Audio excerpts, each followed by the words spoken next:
And he's like, guys, why don't you try and work together? Things look really bad. Teamwork can sort anything out.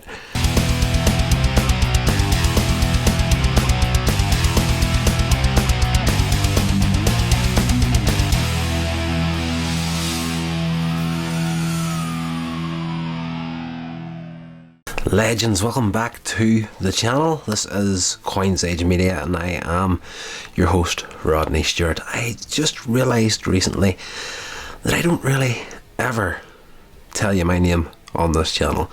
The channel's name is Coins Age Media and I'm just the big geek that's been talking to the camera for the majority of this channel. So from now on I'm going to throw my name on at the start of these videos as well, just so you know who exactly that I am. So I am Rodney Stewart and I am the nerd, Heman and the Masters of the Universe.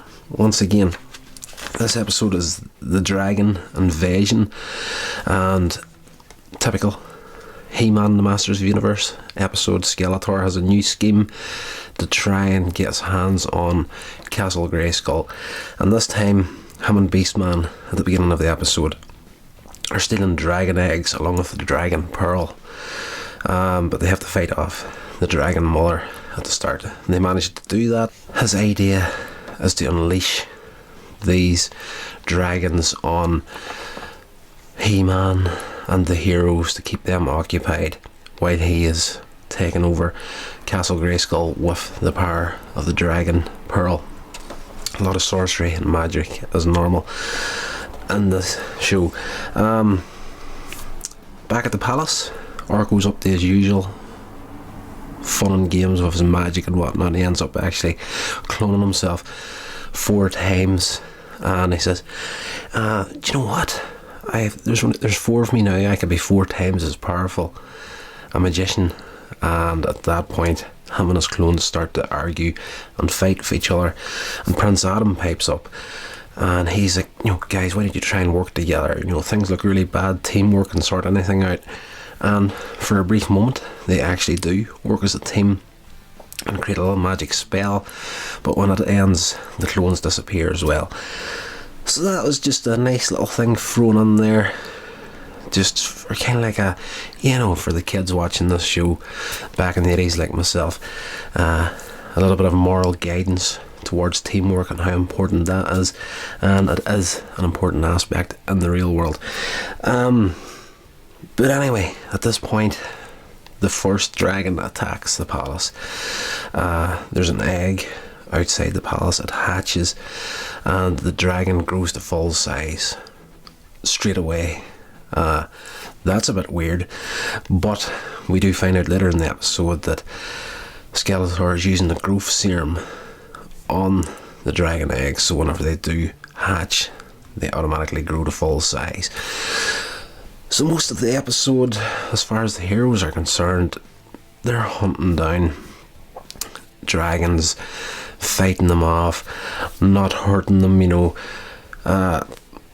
Man-at-Arms has created a stasis ray which they're using to freeze the dragons, not hurt them in any way, but it just kind of freezes them in spot, puts them in stasis, so to speak. And while all this is taking place, Skeletor unleashes his attack on Castle Greyskull.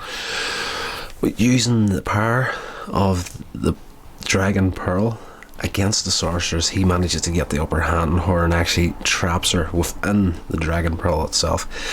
And for the first time in the series, Skeletor and his henchmen actually gain access to Castle Greyskull. Just before the sorceress was entombed in the dragon pearl, she managed to get a warning out to Heman to come to her aid, but he gets there too late. Skeletor has created a magic barrier force field over the top of Castle Greyskull. He's held up inside the castle and they can't break it to get through, and he has transported the dragon pearl with the sorceress in it back to Skull Mountain, so He-Man can't get it to her. So while the heroes are trying to figure out how they're going to break this force field, Orko suddenly remembers the speech that Prince Adam gave earlier in the episode about teamwork, and how important it is, if something looks really bad, teamwork will sort it out. And they come up with the bright idea, what if we get all the dragons to work together against this force field? So off the heroes go. Heman, Teela go to Snake Mountain to try and get hold of Beastman, because Beastman his power is over wildlife and animals. He can control all animals. So there's a little bit earlier in the episode, I should say, where Beastman is muttering under his breath about one day he's going to show Skeletor how strong he is.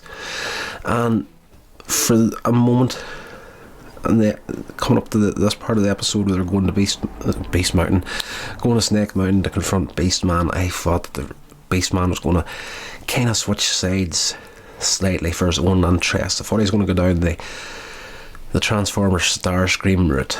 Starscream is always plotting against Megatron, and from time to time he would actually switch sides or stand up for his own interest over everything else. So I thought that was going to happen with Beastman in this episode, but that's not the case. There's a confrontation between Heman and Beastman and Snake Mountain.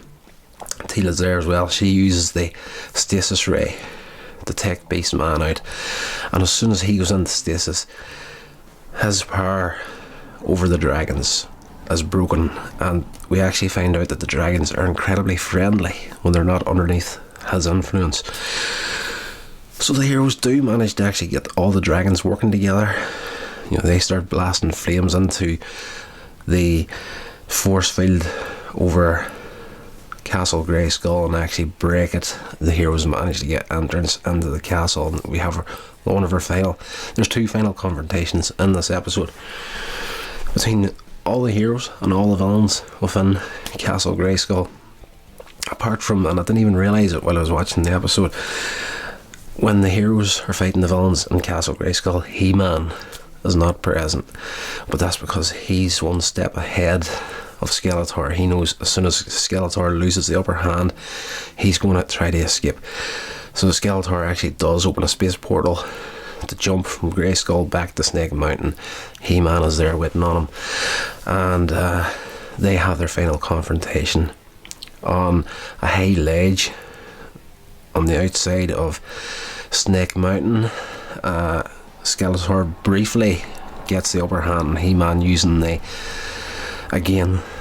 Dragon Pearl, but this time he momentarily takes on all the sorceress's power, and Heman,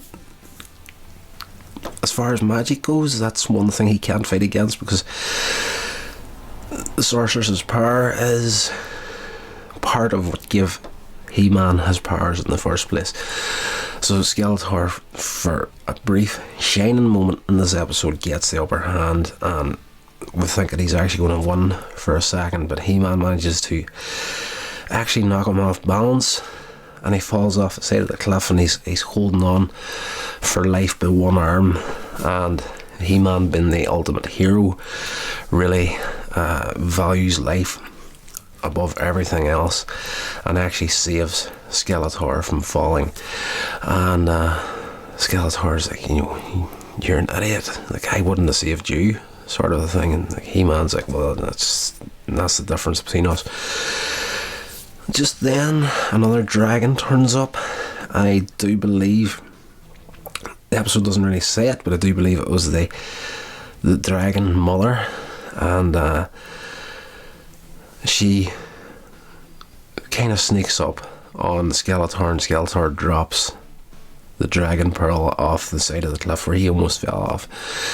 And again, knowing that he's beaten at this point, opens another space portal and escapes. The dragon flies down, grabs the pearl, brings it back, and actually breaks it and releases the sorceress. So that's kind of where the episode sort of finishes off. We do get a little bit at the end where the heroes are using another space portal to transport all the dragons back to the dragon mother.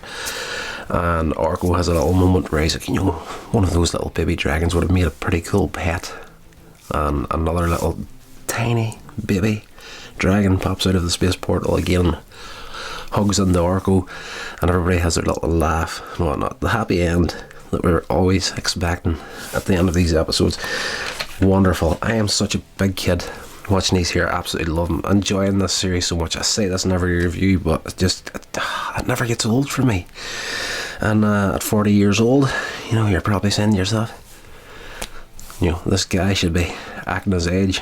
But I'm an indie filmmaker from time to time. It doesn't happen that often, but you need to get inspiration when you're trying to write your own scripts and things. And I find that a lot of the stuff from the 80s is great inspiration. 80s, early 90s for me, absolutely brilliant inspiration for writing stuff. And as far as moral storylines go, you can't get much higher than Heman and the Masters of the Universe. And on that note, again, at the end of this episode, we get our little public service announcement. Always look forward to these at the end of the shows, and this one is delivered by Orko, and he goes into what Skeletor got up to in the episode, and he tried to use dragons to meet his own ends. And it's pretty much a PSA on animal exploitation. You shouldn't do it. Animals love us and they depend on us for a lot, and we should really look after them. And yes, treat your animals well, because they are like family. Beautiful little episode. Guys, thank you so much for checking out the video. Please hit that subscription button and don't forget to press that bell icon to be notified of future uploads. Please get into the description box below this video and check out my social media links down there, and check out all that good stuff, and I will see you in the next video.